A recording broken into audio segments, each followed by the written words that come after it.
Hello and welcome to this video tutorial on the SMT store operator functions temperature records. In this video, we are going to review the temperature functionality and we are going to learn how to register temperature data. Let's start by understanding the temperature functionality. So this is a functionality which is focused on monitoring and keeping records of key data points of each cold chain equipment within a time period. So which data points are those? We will be keeping records of the maximum temperature recorded by each one of the equipment within a time period. In this case, it's going to be a month. We are going to keep track of the number of high temperature alarms recorded during the month. We will keep track of the minimum temperature recorded by the equipment within the same time period, and also the number of low temperature alarms. So this functionality does not allow daily recording of temperatures or continuous monitoring. So it's a functionality that is not used for operational decisions. So the users still need to keep tracking their temperature logging devices to closely monitor temperature excursions, and they must use the real-time information available in their devices to make those operational decisions, not the SMT. So what is the purpose of this functionality within the SMT? So this functionality is just used to keep those basic records of any temperature excursions. So later, those can be used to identify trends and identify potential issues with the cold chain functionality, with the cold chain management. Now let's have a look at how the functionality works. So I'm going to log into the SMT as a store operator. I will log in with my account, which is the store operator of this regional store.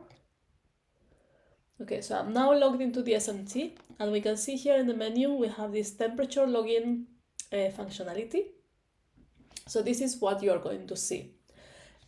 On the left, you will see a list of the cold chain equipment that you have in your store.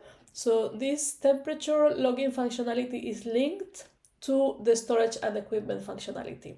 So you will see here whatever you have added to your storage and equipment. If I go to my storage and equipment, I see I have registered one freezer and one walk-in cooler. So this is what I'm going to see here in my cold chain equipment. If I have 20 items registered, I will see a list of different 20 pieces of equipment. So what we need to do is at the end of the month, we'll collect the necessary 4 key data points from the temperature devices for each cold chain equipment.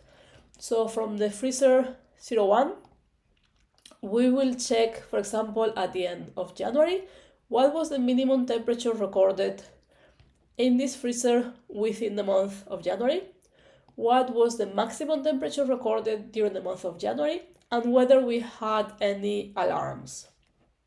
For our walk-in cooler, we'll do exactly the same. What was the minimum temperature recorded during the month? What was the maximum temperature, and whether we had any alarms.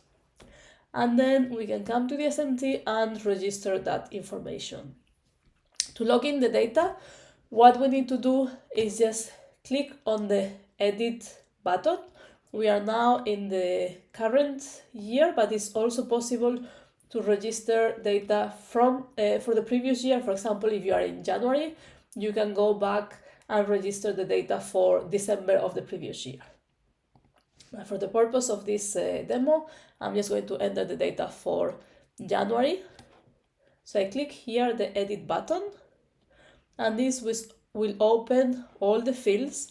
So I can come to the month where I want to enter my data, and I will register the minimum temperature in degrees Celsius.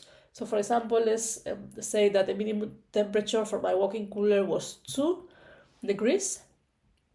Then my maximum temperature, so let's say that the maximum temperature that was recorded was 11 degrees, and the number of alarms.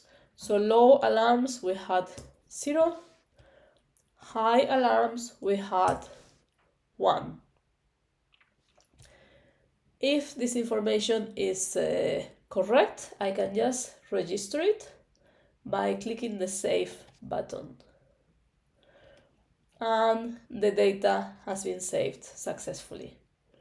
As you could see, there is also a specific data validation feature here that will not allow you to register a minimum temperature which is higher than the maximum temperature. This is just to avoid data entry errors. So for example, when I was typing that my maximum temperature was 11, at the beginning when I just enter 1, it gives me this message. The maximum temperature must be higher than the minimum temperature. So you cannot enter that your minimum was 2 and your maximum was 1. So I'm going to go back to 11. And now I click Save. And I will do that for the other equipment as well.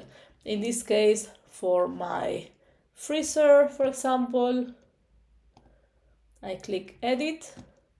I enter my minimum temperature. So let's say that the minimum temperature recorded was minus 22. The maximum temperature was minus 18, and we didn't have any alarms. So I click 0 and 0, and then here I just click Save. So it's as simple as that. At the end of each month, I just repeat this process. So I basically need to extract a summary of my data from my temperature devices, and then I enter the key data points into the SMT. So this is all for the temperature functionality. I hope it has been useful. See you in the next video tutorial.